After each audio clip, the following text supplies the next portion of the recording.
వాక్యంలో చూసినట్లయితే దినవృత్తాంతములు 2వ గ్రంథము 20వ అధ్యాయము 17వ వచనం మనం చదువుకుందామా.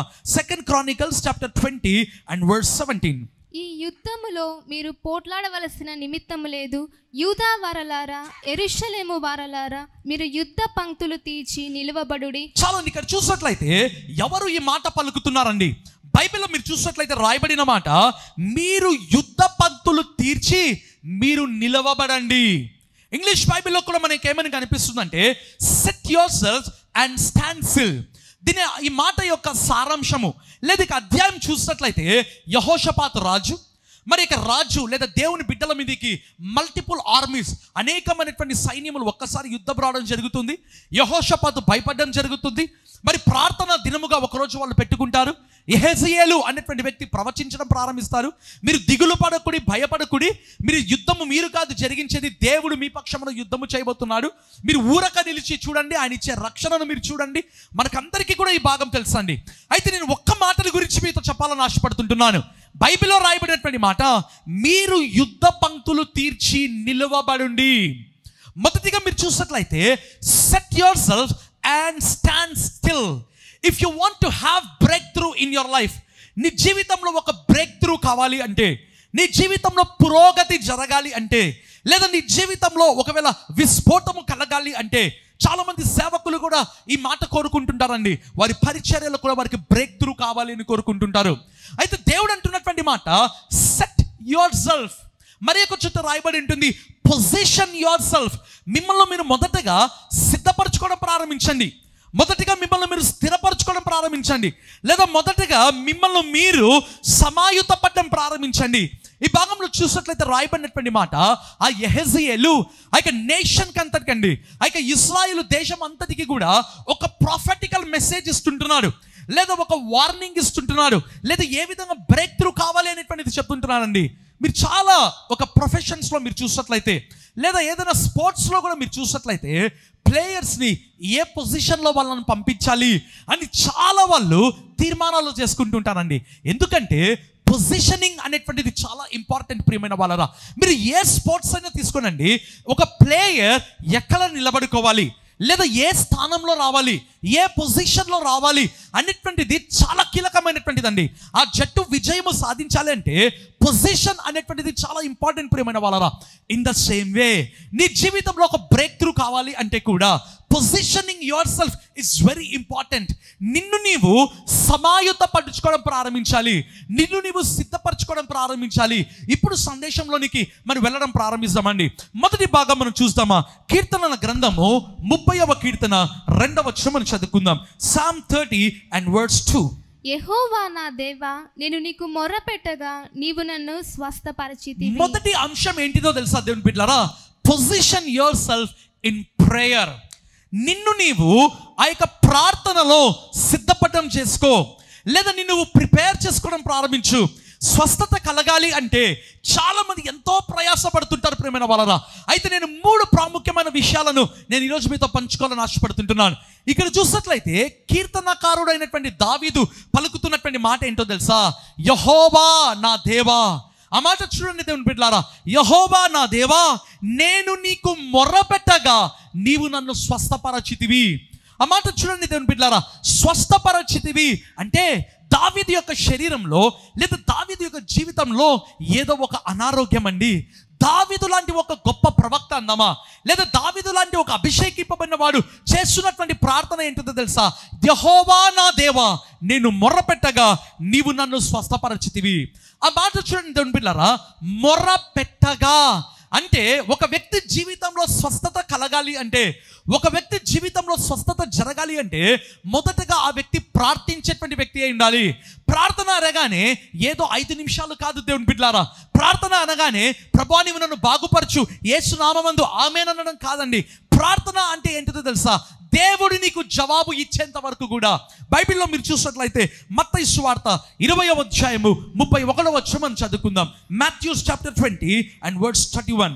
ఊరకుండుడని జనులు వారిని గద్దించిరి కాని వారు, ప్రభువా దావీదు కుమారుడా మమ్మను కరుణింపుమని మరీ బిగ్గరగా కేక వేసిరి. చాలండి, ఇక్కడ చూసినట్లయితే ఇద్దరు గుడ్డి వాళ్ళు మనకు నేర్పించేటువంటి ఒక గొప్ప పాఠం ఏంటో తెలుసా?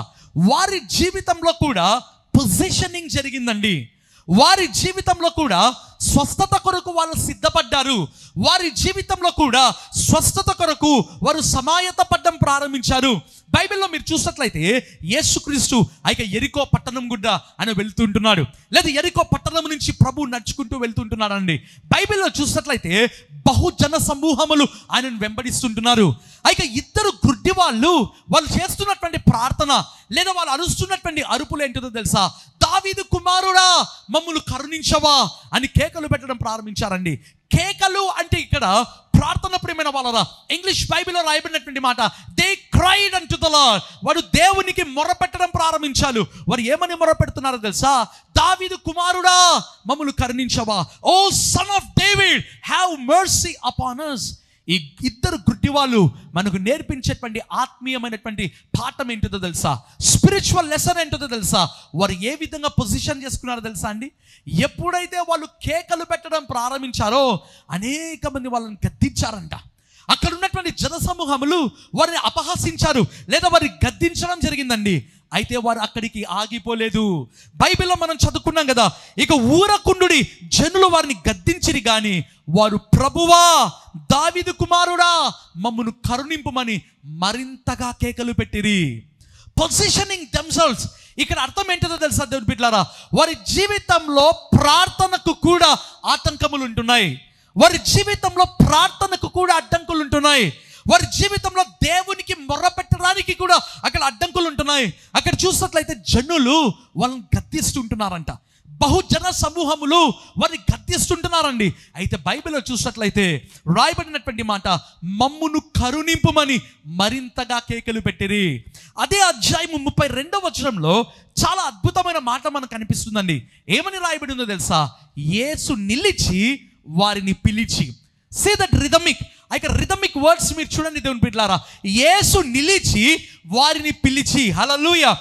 నాకు అనిపించింది అన్ని వేల మంది ప్రభుని వెంబడిస్తున్నారు. మల్టిట్యూడ్స్ ఆఫ్ పీపుల్, బహుజన సమూహములు ప్రభుని వెంబడిస్తున్నారు. అయితే యేసు ప్రభు నిలబడలేదండి. యేసు ప్రభు ఆ జన సమూహంలో ఒకరిని కూడా పిలవలేదు ప్రేమైన వాళ్ళరా. అయితే ఎప్పుడైతే ఈ ఇద్దరు గుడ్డి వాళ్ళు దావీదు కుమారుడా మమ్మల్ని కరుణించుము అని కేకలు పెట్టారో 32వ వచనం నాకు చాలా ఆశ్చర్యాన్ని కలిగించినటువంటి మాట ఏంటో తెలుసా? యేసు నిలిచి వారిని పిలిచి. హల్లెలూయా. వారు మొరపెట్టారు, ఆయన నిలబడ్డాడండి.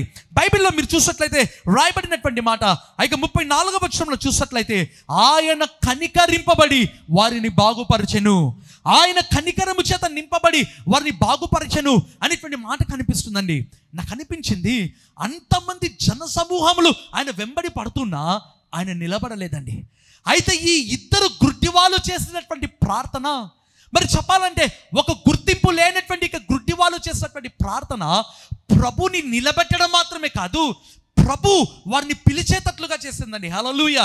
నీవు చేసేటువంటి ప్రార్థన ప్రభుని సహితం నిలబెట్టడం జరుగుతుంది. నీవు చేసేటువంటి ప్రార్థన ప్రభు నీ వైపు తిరిగేటట్లుగా చేస్తుంది. నీవు మొరపెట్టేటువంటి ఆ యొక్క ప్రార్థన, నీవు వేసేటువంటి యొక్క కేకలు, నీవు పెట్టేటువంటి యొక్క నిట్టూర్పులు ప్రభుని నిలబెట్టడం మాత్రమే కాదు, ప్రభు తానంతకు తానే నిన్ను పిలిచేటట్లుగా చేస్తుందండి. హల్లెలూయా. అదే ప్రార్థనలోనేటువంటి గొప్పతనం అండి. ఈ స్వస్థత విషయంలో మొదటిగా నీవు దేంట్లో పొజిషన్ కలిగి ఉండాలంటే position your self in prayer. ప్రార్థన అనేటువంటి దాంట్లో నిన్ను నీవు సమయత పరచుకోవడం ప్రారంభించు. బైబిల్లో చూసినట్లయితే 2వ భాగంలో నేను వస్తానండి. కీర్తనల గ్రంథము 107వ కీర్తన 20వ వచనం. ఆయన తన వాక్కును పంపి వారిని బాగు చేసెను, ఆయన వారు పడిన గుంటలలో నుండి వారిని విడిపించెను. చాలా ఇక్కడ చూసినట్లయితే ఒక చక్కటి మాట మనకు కనిపిస్తుంది. ఈ మాట ఏంటో తెలుసా? ఆయన తన వాక్కును పంపి వారిని బాగు చేసెను. రెండవ అంశం ఏంటిదంటే position your self in word. దేవుని వాక్యంలో నిన్ను నీవు సామాయుతపరచుకోవడం చేసుకో, లేదా దేవుని వాక్యంలో నిన్ను నీవు పొజిషన్ చేసుకో. మొదటిగా ప్రార్థనల, రెండవదిగా దేవుని వాక్యంలో. ఇక్కడ చూసినట్లయితే కీర్తనకారుడు అంటున్నటువంటి మాట ఆయన తన వాక్కును పంపి వారిని బాగు చేశాను. మొదటి వచనంలో మీరు చూసినట్లయితే రాయబడిన మాట యెహోవా దయాళుడు ఆయన కృప నిరంతరముండును. Hallelujah. O God, O give thanks to the Lord, for he is good, his mercy always endureth for ever. యెహోవా దయాళుడు, ఆయన కృప నిరంతరముండును. ఈ భాగంలో మీరు చూసినట్లయితే ఆ కీర్తనకారుడు ఏమన్నాడు తెలుసా? యెహోవా దేవుడంట తన వాక్కును పంపించాడు. వాక్కు అంటే it is nothing but word. వాక్యము అంటే it is nothing but Jesus Christ. Hallelujah. వారు ఎప్పుడైతే కష్టకాలములో ఉన్నారో, వారు ఎప్పుడైతే రోగములలో వ్యాధులలో ఉన్నారో, బైబిల్లో చూసినట్లయితే కీర్తనకారుడు అంటున్నారు, హీ సెట్ హిస్ వర్డ్, ఆయన తన వాక్కును పంపి అండ్ వారిని బాగుపరిచెను. He set his word and healed them. ప్రియమైనటువంటి వాళ్ళరా, బైబిల్లో చూసినట్లయితే ఆది యందు వాక్యం ఉండెను, వాక్యము దేవుని యొద్ద ఉండెను, ఆ వాక్యమే దేవుడై ఉండెను. తండ్రి అయినటువంటి దేవుడు తన కుమారుడైన యేసును పంపించాడండి స్వస్థపరచుటకు. ప్రియమైన వాళ్ళరా, మరి ఈ రోజు మీరు చూసినట్లయితే ఆ వాక్యము మనకు దేవుని వాక్యము లేదా గ్రంథము రూపంలో మరి కనిపించడం జరుగుతుందండి. ఒకరోజు 1545 సంవత్సరంలో అండి, 1545 ఇయర్లో జార్జ్ విషార్ట్ అనేటువంటి ఒక అద్భుతమైనటువంటి మిషనరీ ఉన్నాడు. ప్రియమైన వాళ్ళరా, చాలా దేవుని కొరకు, దేవుని యొక్క పరిచర్య నిమిత్తమై ఎంతగానో శ్రమిస్తున్నటువంటి ఆ యొక్క అద్భుతమైనటువంటి మిషనరీ. ఆ యొక్క సమయంలో 1545 సంవత్సరంలో డుండి అనేటువంటి ప్రాంతంలో ఉండి ఒక భయంకరమైన తెగులు రావడం ప్రారంభించింది. ఎంత భయంకరమైన తెగుళ్ళు అంటే ఆ ప్రాంతంలోనికి ఎవరు వెళ్ళడానికి వీల్లేదు, ఆ ప్రాంతంలో నుంచి బయటికి రావడానికి ఎవరు వీల్లేదు. ఆ సమయంలో ప్రభుత్వము కూడా ఏ ఒక్కరిని ఆ ప్రాంతంలోనికి అనుమతించలేదు, మరి ఏ ఒక్కరిని కూడా ఆ ప్రాంతంలో నుంచి బయటికి రావడానికి అనుమతించలేదు. టైట్ సెక్యూరిటీ అండి. ఒకవైపు ఆ యొక్క ప్లేగు వ్యాధి అండి, 1545 ప్లేగు వ్యాధి లేదా తెగులు అందామా, భయంకరమైన అల్లకల్లోలంగా ఉంది. ప్రియమైన వాళ్ళరా, ఆ సమయంలో జార్జ్ విషార్ట్ అనేటువంటి వ్యక్తి కూడా ఆ ప్రాంతము, ఆ దేశంలో ఉంటున్నాడండి. అయితే ఆయన కూడా లోపలికి వెళ్ళడానికి వీల్లేదు, ఎంత భయంకరమైనటువంటి సంఘటనలో తెలుసా దేవుని బిడ్డలారా? ఆ లోపల ఉండేటువంటి వాళ్ళు మమ్మల్ని బయటికి తీసుకురండి అని మొరపెడుతుంటున్నారు. బయట ఉండేటువంటి వారు లోపలికి వెళ్ళాలంటే అనుమతి లేదు. ఈ సమయంలో ఆ మిషనరీ దేవుని యొక్క వాక్యమును ప్రకటించాలి. But he is not allowed to enter in to that place. ఆ స్థలంలోనికి అతను వెళ్ళడానికి అనుమతి లేదు. ప్రియమైన వాళ్ళరా, అయితే వాక్యము ప్రకటించాలి, వారు బాగుపడాలి. ఒకవైపు ప్రాణాలు పోతున్నాయి. ఆ సమయంలో ఇతను ప్రార్థన చేస్తున్నాడంట, ప్రభువా నేనేం చేయాలయ్యా? ఆ సమయంలో దేవుడు ఈ 127వ కీర్తన 20వ వచనం జ్ఞాపకం చేశాడంట. ఆయన తన వాక్కును పంపి వారిని బాగుపరిచెను. ఆ మాట తీసుకున్నాడంట దేవుని బిడ్డలారా. ఆ యొక్క గేట్ అండి, ఆ యొక్క ఊరికి ఎవరు కూడా లోపలికి పోకుండా ఆ యొక్క గేట్ వేశారు, బయట నిలబడుకున్నాడంట అండి. He began to send gospel. దేవుని యొక్క వాక్కును విడుదల చేస్తున్నాడంట అండి, దేవుని యొక్క వాక్యమును విడుదల చేస్తున్నాడంట. ప్రియమైన వాళ్ళరా, ఆ సమయంలో ఆయన ప్రకటించినటువంటి ఆ యొక్క వాక్యమును ఆధారం చేసుకొని ఆ యొక్క బైబిల్లో ఆ యొక్క చరిత్రలో మీరు చూసినట్లయితే ఆ యొక్క జార్జ్ విషార్ట్ ఆ యొక్క సువార్తను ప్రకటించాడంట. హీ సెంట్ హిస్ వర్డ్ అనేటువంటి మాటను పట్టుకొని ఆ వాక్కును పంపించాడండి, ఆ వాక్యమును ప్రకటించాడంటే. ప్రియమైన వాళ్ళరా, ఆ ప్లేగు వ్యాధి కొన్ని రోజులలో ఆ ప్రాంతమును విడిచిపెట్టి వెళ్ళిపోయిందంట అండి. Hallelujah. He sent his word and healed the sick. ఆయన తన వాక్కును పంపి వారిని బాగుపరిచెను. బైబిల్లో మీరు చూసినట్లయితే మత్తయి సువార్త 8వ అధ్యాయము 8వ వచనం మనం చూసుకుందామా. Matthews chapter 8 and verse 8. ఆ శతాధిపతి, ప్రభువా నీవు నా ఇంటిలోనికి వచ్చుటకు నేను పాత్రుడను కాను, నీవు మాట మాత్రము సెలవిమ్ము, అప్పుడు నా దాసుడు స్వస్థపరచబడును. ఆ మాట చూడండి దేవుని బిడ్డలారా, నీవు మాట మాత్రము సెలవిమ్ము. దేవుని వాక్యంలో ఉన్నటువంటి శక్తి అండి, ఇక్కడ దేవుని వాక్యంలో ఉన్నటువంటి శక్తి. ప్రియమైన వాళ్ళరా, ఇక్కడ చూసినట్లయితే యేసుక్రీస్తు కపెర్నహూములోనికి వచ్చాడు. మంచి సిటీ ఆ యొక్క కపెర్నహూము అనేటువంటిది. శతాధిపతి, సెంచూరియన్ అంటే సైన్యములకు ఆయన అధిపతి అయినటువంటి వాడు. ఆ వ్యక్తి వచ్చి హి వాజ్ ఎ గుడ్ సెంచూరియన్, మంచి శతాధిపతి అండి. ఎందుకు? తన దాసుని కొరకు ప్రభు దగ్గరికి వచ్చాడండి. హల్లెలూయా. తన ఇంటిలో బంధువుల కొరకు కాదు, తన కుటుంబీకుల కొరకు కాదంట, తన ఇంట పని చేసేటువంటి దాసుని కొరకు ప్రభు దగ్గరికి వచ్చాడు. So he has a very good heart. చాలా మంచి హృదయం కలిగినటువంటి వ్యక్తి ఆ యొక్క శతాధిపతి అండి. ఆ యొక్క ప్రభుని వచ్చి అంటున్నటువంటి మాట, నా దాసుడు ఇంట పడి ఉన్నాడు, నీవు బాగుపరచు ప్రభువా. ప్రభు అన్నాడు, నేను వచ్చి బాగుపరుస్తాను. ఆ శతాధిపతి ఏమన్నాడో తెలుసా ప్రియమైన వాళ్ళరా? ప్రభువా, నీవు నా ఇంటికి వచ్చుటకు నేను పాత్రుడను కాను, నేను కూడా అధికారంలో ఉన్నటువంటి వాడు. నేను ఒకరిని పొమ్మంటే వెళ్తాడు, ఒకరిని రమ్మంటే వస్తాడు. అయితే అంత అధికారంలో ఉన్నటువంటి వ్యక్తినైనటువంటి నేను, నా ఇంటికి నీవు వచ్చుటకు నేను పాత్రుడను కాను. ఎంతగా తగ్గించుకున్నాడు ప్రేమైన వాళ్ళరా! అంత మాత్రమే కాదు, ఆ శతాధిపతి అంటున్నాడు, నీవు మాట మాత్రము సెలవిమ్ము. ఆ మాట చూడండి దేవుని బిడ్డలారా, నీవు మాట మాత్రము మరి సెలవిమ్ము. ఆ శతాధిపతికి దేవుని వాక్యంలో ఉండే శక్తి ఏంటో తెలుసండి. దేవుని వాక్యంలో ఉన్నటువంటి మహిమ ఏంటో తెలుసు ప్రియమైన వాళ్ళరా. చాలా మంది విశ్వాసులు వాక్యంలో జ్ఞానము కలిగి ఉంటారు, అయితే వాక్యంలో శక్తి వారికి తెలియదు. ఈరోజు అనేక మంది విశ్వాసుల యొక్క పరిస్థితి ఏంటో తెలుసా దేవుని బిడ్డలారా? ఒకవేళ మీరు క్విజ్ పెట్టినట్లయితే ఒకవేళ వారికి ఉన్నటువంటి జ్ఞానము ఎవరికి ఉండదండి, అంతగా ఆన్సర్స్ ఇస్తారు ప్రియమైన వాళ్ళరా. వాక్యంలో ఉండేటువంటి ఆ యొక్క జ్ఞానము వారికి తెలుసు, అయితే వాక్యంలో ఉండే శక్తి ఏంటో వారికి తెలియదు. If you really no the power in the word, దేవుని వాక్యంలో ఉండే శక్తి ఏంటో నీవు తెలుసుకుంటే, ఆయనలో ఉండే విశ్వాసము లేదా నీలో ఉండేటువంటి విశ్వాసము ఏ విధంగా కార్యాలు చేసుకుందో నీకు తెలియడం జరుగుతుంది.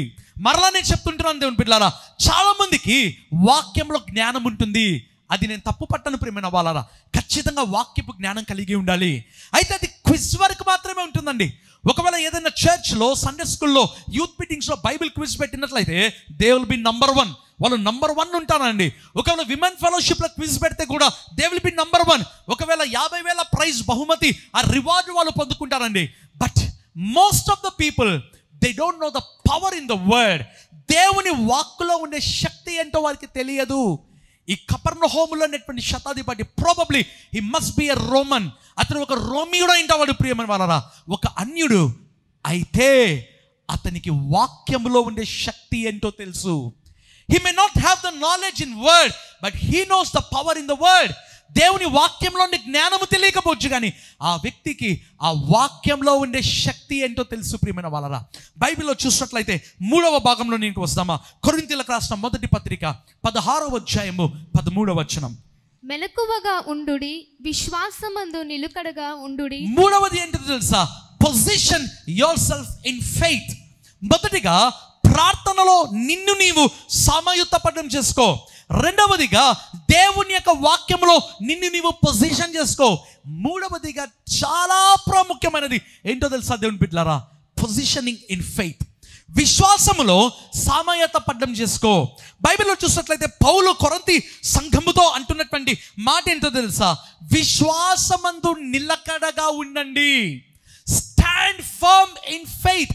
This is a very important thing. చాలా ప్రాముఖ్యమైన విషయం ప్రియమైన వాళ్ళరా.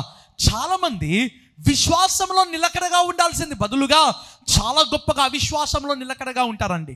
చాలా మంది ఫెయిత్లో they should be strong in faith. Instead of standing in faith, వాళ్ళు విశ్వాసంలో నిలబడాల్సింది బదులుగా వారు అవిశ్వాసంలో నిలబడేటువంటి వ్యక్తులుగా ఉంటారు. పౌలు అంటున్నటువంటి మాట ఏంటో తెలుసా? ఆ యొక్క కొరింథీ సంఘముతో అంటున్నటువంటి మాట, నిలకడగా ఉండండి.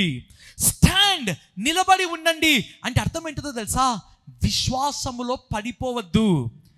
పౌలు విశ్వాసంలో నిలబడి ఉండండి అంటే అర్థం ఏంటిదంటే విశ్వాసంలో పడిపోవద్దు అని అర్థం ప్రియమైన వాళ్ళరా. చాలా మంది విశ్వాసంలో పడిపోయేటువంటి వాళ్ళుగా ఉంటారు.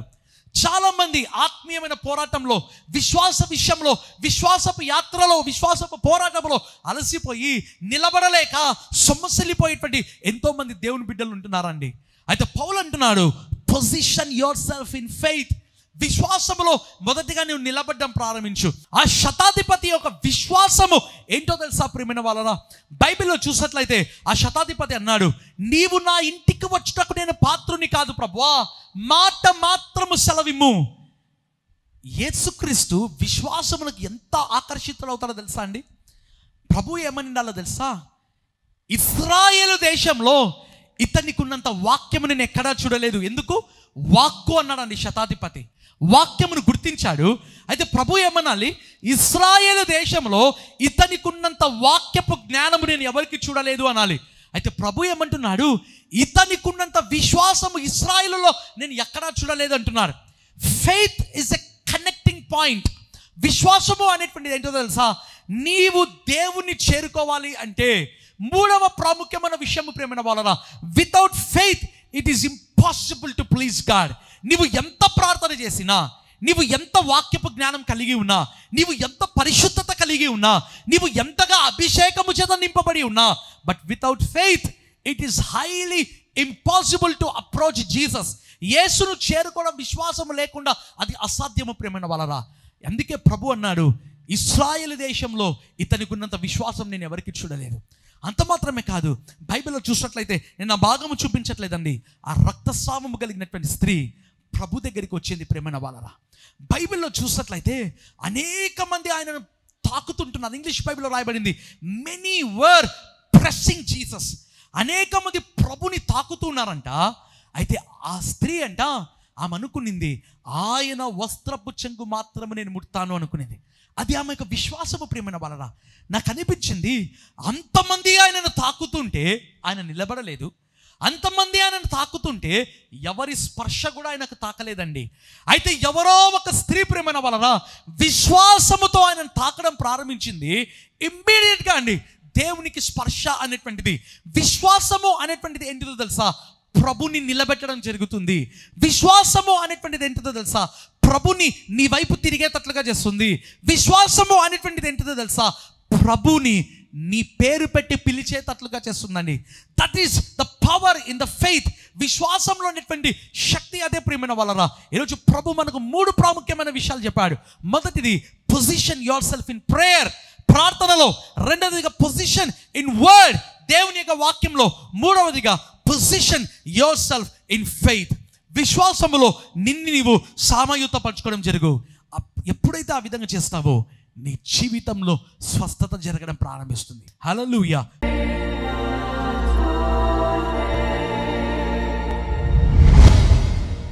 నజరేయుడైన యేసు నామమందు ఆజ్ఞాపిస్తున్నాను ప్రభువా, ఏ శరీరంలో ఈ సమయంలో రోగము ఉన్నా, ఈ సమయంలో ఏ శరీరంలో వ్యాధి ఉన్నా, father whatever the disease, whatever the sickness that may be, నజరేయుడైన యేసు నామమందు ఆ యొక్క రోగమును గద్దిస్తున్నాను ప్రభువా, ఆ యొక్క వ్యాధిని గద్దిస్తున్నాను నాయన యేసు నామమందు. నజరేయుడైన యేసు నామమందు తల మొదలుకొని అరికాలు వరకు ఏ అవయవములో సమస్య ఉన్నా, తల భాగంలో, బ్రెయిన్ లో, నెక్ లో, ఛాతీ భాగంలో, కడుపు భాగంలో, lower abdomen and lower body parts, కడుపు క్రింది భాగం అన్ని అవయవములలో, కాళ్ళలో, థైస్ లో యేసు నామమందు యూరినరీ ట్రాక్ ఇన్ఫెక్షన్, ఈ సమస్యలన్నీ తొలగిపోవును గాక యేసు నామమందు. In the name of Jesus I speak a word of break through in the name of Jesus. మీ జీవితంలో, మీ శరీరము విషయంలో, మీ ఆరోగ్యము విషయంలో I pray let there be break through in the name of Jesus. మీ జీవితంలో పురోగతి కలుగును గాక, మీ జీవితంలో విస్ఫోటము జరుగును గాక, మీ జీవితంలో పురోగతి కలుగును గాక యేసు నామమందు.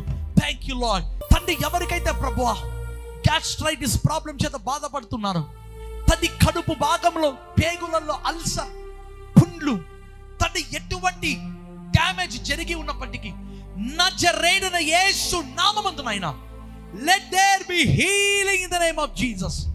Let there be healing in the name of Jesus. Let there be healing in the name of Jesus.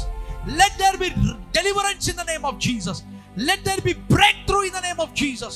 Prabhu, blood motions ఆగిపోవును గాక, blood motions ఆగిపోవును గాక, piles తొలగిపోవును గాక యేసు నామమందు నాయనా. కడుపులో ఉన్న అల్సర్, కడుపులో ఉన్న పుండ్లు, తండ్రి పేగులకు ఎక్కడైతే పొక్కిపోయిందో యేసు నామమందు దాన్ని మీరు ప్యాచప్ చేయమని అడుగుతున్నాను ప్రభువా. క్యాన్సర్ తొలగిపోవును గాక, తండ్రి శరీరంలో ఎక్కడ క్యాన్సర్ ఉన్నా తండ్రి యేసు నామమందు ఆ క్యాన్సర్ ట్రేసెస్ కూడా తొలగిపోవును గాక, తండ్రి యొక్క గ్రేడ్స్ ఏది ఉన్నా తొలగిపోవును గాక యేసు నామమందు. Be healed in Jesus name, be healed in Jesus name. ఇప్పుడే మీరు బాగుపరచబడుదురు గాక యేసు నామమందునైనా. Thank you my Lord. తండ్రి వెన్నెముక సంబంధమైన రోగమును గద్దిస్తున్నాను. తండ్రి spinal cord issues, spine related issues తొలగిపోవును గాక, కాలర్ బోన్ ఇష్యూస్ తొలగిపోవును గాక. వెన్నెముక ఎంత డ్యామేజ్ అయి ఉన్నప్పటికీ యేసు నామమందు ఆ వెన్నెముక బాగుపడును గాక, స్వస్థపరచబడును గాక. యేసు నామమందు ప్రార్థించి వేడుకుంటున్నాను నా తండ్రి, ఆమేన్.